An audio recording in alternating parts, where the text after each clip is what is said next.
বন্ধুরা, বিশ্বের সবচেয়ে শক্তিশালী দেশগুলো যে প্রযুক্তিকে অসম্ভব বলে ছেড়ে দিয়েছিল, সেই একই প্রযুক্তি ভারত মাত্র ২২ বছরে করে দেখিয়েছে। কল্পক্রমের রিয়্যাক্টর আজ ক্রিটিক্যাল হয়েছে। ভারত এখন বিশ্বের দ্বিতীয় দেশ যার হাতে এমন অত্যাধুনিক ফাস্ট ব্রিডার রিয়্যাক্টর আছে। এটা শুধু একটা বৈজ্ঞানিক সাফল্য নয়, এটা ভারতের সভ্যতার জয়, এনার্জি স্বাধীনতার ঘোষণা। আজকের এই ভিডিওতে আমরা দেখব কিভাবে পশ্চিমের দেশগুলো $50 বিলিয়ন ঢেলেও হার মেনেছে, আর ভারত কিভাবে নিজের মাটিতে, নিজের মেধায়, নিজের টাকায় এই অসম্ভবকে সম্ভব করেছে। আমরা জানব থোরিয়ামের অসীম শক্তির কথা, যা ভারতকে ৭০০ বছরের এনার্জি সিকিউরিটি দেবে। এবং সবচেয়ে বড় কথা, এটা শুধু বিদ্যুৎ নয়, এটা ভারতের ভবিষ্যতের নিরাপত্তা।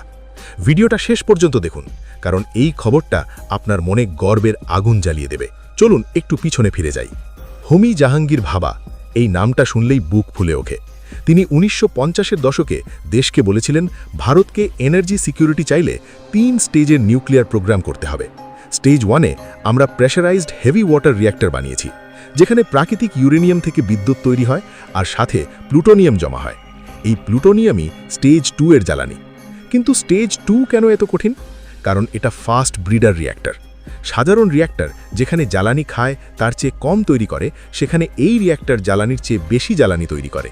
সোজা কথায়, এটা নিজেই নিজের জ্বালানি বানায়, আর সাথে থোরিয়াম ব্যবহার করে ইউরেনিয়াম-233 তৈরি করে, যা স্টেজ 3-এর জন্য দরকার। ভারতের কাছে বিশ্বের সবচেয়ে বেশি থোরিয়াম রিজার্ভ আছে। কেরল, তামিলনাড়ু, অন্ধ্রের সমুদ্র তীরের বালিতে লুকিয়ে আছে এই অসীম শক্তি। এবার আসুন বাস্তবতায়। আমেরিকা, জাপান, জার্মানি, ইউকে সবাই চেষ্টা করেছে। তারা বিলিয়ন বিলিয়ন ডলার ঢেলেছে। জাপানের মঞ্জু রিয়্যাক্টরে আগুন লেগেছিল। আমেরিকা প্রজেক্ট বন্ধ করে দিয়েছে, কারণ সোডিয়াম কুল্যান্ট, এটা হাওয়ায় লাগলে আগুন, জলে লাগলে বিস্ফোরণ। কিন্তু ভারত, আমরা রাশিয়ার অভিজ্ঞতা নিয়েছি, পশ্চিমের ভুল থেকে শিখেছি, আর নিজের মাটিতে ২০০৪ সাল থেকে এই প্রজেক্ট চালিয়ে যাচ্ছি। ২২ বছর, ১ ডজন ডেডলাইন মিস, খরচ বেড়েছে, কিন্তু আমরা থামিনি। কারণ এটা শুধু বিদ্যুৎ নয়, এটা ভারতের সভ্যতাকে বাঁচানোর লড়াই। এখানে একটা কথা বলে যাই, যদি আপনি ভারতের হন তাহলে কমেন্টে জয় শ্রীরাম লিখুন, আর যদি অন্য কোনো দেশের হন তাহলে আপনার দেশের নাম লিখুন। দেখি কতজন ভারতীয় এই গর্বের মুহূর্তে আমাদের সাথে আছেন। এবার আসুন মূল খবরে। ৬ এপ্রিল ২০২৬ রাত ৮টা ২৫। কলপাক্কামের প্রোটোটাইপ ফাস্ট ব্রিডার রিয়্যাক্টর আনুষ্ঠানিকভাবে ক্রিটিক্যাল হয়েছে, অর্থাৎ নিয়ন্ত্রিত ফিশন চেইন রিঅ্যাকশন শুরু হয়েছে। এখন এই ৫০০ মেগাওয়াট রিয়্যাক্টর ধীরে ধীরে পূর্ণ ক্ষমতায় চলবে। ভারত এখন রাশিয়ার পর বিশ্বের দ্বিতীয় দেশ যার হাতে এমন বাণিজ্যিক স্কেলের ফাস্ট ব্রিডার রিয়্যাক্টর আছে।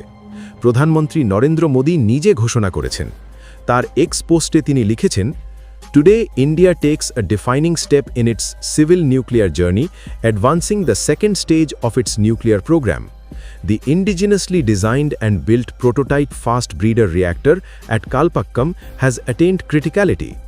This advanced reactor, capable of producing more fuel than it consumes, reflects the depth of our scientific capability and the strength of our engineering enterprise.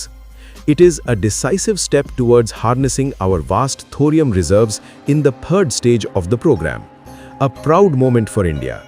Congratulations to our scientists and engineers. বন্ধুরা, এটা কোনো সাধারণ খবর নয়। এই reactor plutonium জ্বালানি হিসেবে ব্যবহার করে, আর সাথে ইউরেনিয়াম-২৩৮ থেকে আরও প্লুটোনিয়াম তৈরি করে। ফলে জ্বালানি কমে না, বরং বাড়ে।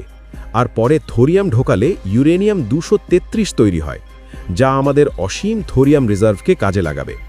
সহজ উদাহরণ দিই, যেমন একটা গাড়ি যদি নিজের পেট্রোল নিজে তৈরি করে চলতে থাকে, তাহলে কত দূর যাবে? ঠিক তেমনি এই রিয়্যাক্টর ভারতকে আনলিমিটেড ডোমেস্টিক এনার্জি দেবে। এখন ভাবুন, এর ফলে কি হবে? আমাদের কয়লা, তেলের ওপর নির্ভরতা কমবে, ক্লিন এনার্জি বাড়বে, শিল্প বাড়বে, চাকরি বাড়বে, দেশ এগোবে। আর কৌশলগতভাবে এটা আমাদের এনার্জি সিকিউরিটি নিশ্চিত করবে। কোনো দেশ আমাদের এনার্জি চাপ দিয়ে দাবিয়ে রাখতে পারবে না। এটা হোমি ভাবার স্বপ্নের বাস্তব রূপ। ৭০ বছর ধরে চলা এই যাত্রায় স্টেজ 1 থেকে স্টেজ 2-তে পৌঁছানো মানে আমরা ৩/৪ পথ পেরিয়ে গেছি। এখন স্টেজ 3-এর দিকে যাওয়া শুধু সময়ের অপেক্ষা। বিজ্ঞানীরা বলছেন, এই একটা রিয়্যাক্টর থেকে আমরা প্রতি বছর যে পরিমাণ অতিরিক্ত জ্বালানি পাব, তা দিয়ে ভবিষ্যতে আরও বড় বড় রিয়্যাক্টর বানানো যাবে। ভারতের ইঞ্জিনিয়াররা ভাবেনি এর মাধ্যমে এটা পুরোপুরি দেশীয় প্রযুক্তিতে বানিয়েছে, কোনো বিদেশি সাহায্য নয়। এটাই আত্মনির্ভর ভারতের সবচেয়ে বড় উদাহরণ। আরও গভীরে গেলে দেখবেন এই সাফল্যের পেছনে কত কষ্ট। 22 বছর ধরে হাজারো বিজ্ঞানী, ইঞ্জিনিয়ার রাত দিন পরিশ্রম করেছেন। সোডিয়াম হ্যান্ডলিংয়ের মতো ঝুঁকিপূর্ণ কাজ করেছেন নিরাপত্তার সাথে। পশ্চিম যেখানে হাল ছেড়ে দিয়েছে, সেখানে ভারত দেখিয়েছে ধৈর্য আর মেধা থাকলে অসম্ভবও সম্ভব। বন্ধুরা, এই মুহূর্তটা শুধু নিউক্লিয়ার প্রোগ্রামের নয়, এটা ভারতীয় সভ্যতার পুনরুজ্জীবনের মুহূর্ত। আমরা যারা হাজার বছর ধরে আক্রমণ সহ্য করেও টিকে আছি, আজ আমরা এমন একটা প্রযুক্তি দখল করলাম যা বিশ্বের সবচেয়ে শক্তিশালী দেশগুলোরও নাগালের বাইরে ছিল। এটা প্রমাণ করে ভারত কখনো হার মানে না। আমাদের বিজ্ঞানীরা যখন কাজ করেন, তখন তারা শুধু দেশের জন্য নয়, পুরো মানব জাতির জন্য কাজ করেন। যেখানে উন্নত বিশ্ব $15 বিলিয়ন পুড়িয়েও পরাজয় স্বীকার করে মুখ ফিরিয়ে নিয়েছিল, সেখানে আমাদের বিজ্ঞানীরা মেধা আর ত্যাগের সংমিশ্রণে এক নতুন ইতিহাস লিখেছেন। এই সাফল্য সেই সব সমালোচকদের যোগ্য জবাব যারা একসময় ভাবত ভারত কেবল অন্যের প্রযুক্তি ধার করে চলে। আজ সমুদ্রতীরের কালপক্কম থেকে যে তেজ নির্গত হচ্ছে, তা আসলে ভারতের হাজার বছরের সঞ্চিত জ্ঞান আর আধুনিক বিজ্ঞানের এক অভূতপূর্ব মিলন। আমরা আজ শুধু ইউরেনিয়ামের শিকল ভাঙিনি, আমরা ভেঙেছি পরনির্ভরশীলতার অদৃশ্য প্রাচীর। কিন্তু সবচেয়ে বড় কথা, এই সাফল্য আমাদের মনে করিয়ে দেয়, আমরা যদি এক হয়ে লড়ি, তাহলে কোনো শক্তি আমাদের আটকাতে পারবে না।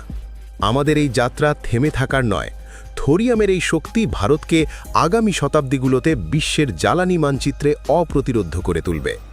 আজ মহাকাশ থেকে শুরু করে পরমাণুর গভীর কেন্দ্র পর্যন্ত সবখানেই ভারতীয় পতাকার জয় জয়কার। এই রিয়্যাক্টরের প্রতিটি স্পন্দন আসলে 140 কোটি হৃদয়ের সম্মিলিত আত্মবিশ্বাসের আওয়াজ। আমরা প্রমাণ করেছি যে সম্পদ সীমিত হলেও সংকল্প যদি হিমালয়ের মতো অটল হয়, তবে বিশ্বজয় সম্ভব। আজ কলপক্কমের এই আলো ভারতের প্রতিটা ঘরে পৌঁছাবে। আগামী প্রজন্ম এই দিনটাকে গর্বের সাথে মনে রাখবে। ভবিষ্যতের ভারত যখন সম্পূর্ণ আত্মনির্ভর হবে, তখন ইতিহাসের পাতায় আজকের এই দিনটি স্বর্ণাক্ষরে লেখা থাকবে। ডক্টর হোমি জাহাঙ্গীর ভাবার সেই স্বপ্ন আজ এক জীবন্ত সত্যে রূপান্তরিত হল। ভারত আর কারো করুণার পাত্র নয়, বরং ভারত আজ আলোকবর্তিকা হয়ে বিশ্বকে পথ দেখাবে। বন্ধুরা, ভিডিওটিকে শেষ করার আগে আপনাদের কাছে একটি ছোট্ট কুইজ, আর তা হল, রিসেন্টলি পাকিস্তানের প্রতিরক্ষা মন্ত্রী খোয়াজা আসিফ কলকাতাকে লক্ষ্য করে হুমকি দেওয়ার পর ভারতের কোন মন্ত্রী কড়া বার্তা দিয়ে বলেছিলেন, চোখ তুলেও যদি দেখে তাহলে কত টুকরো হবে তা ওপরবালাই জানে?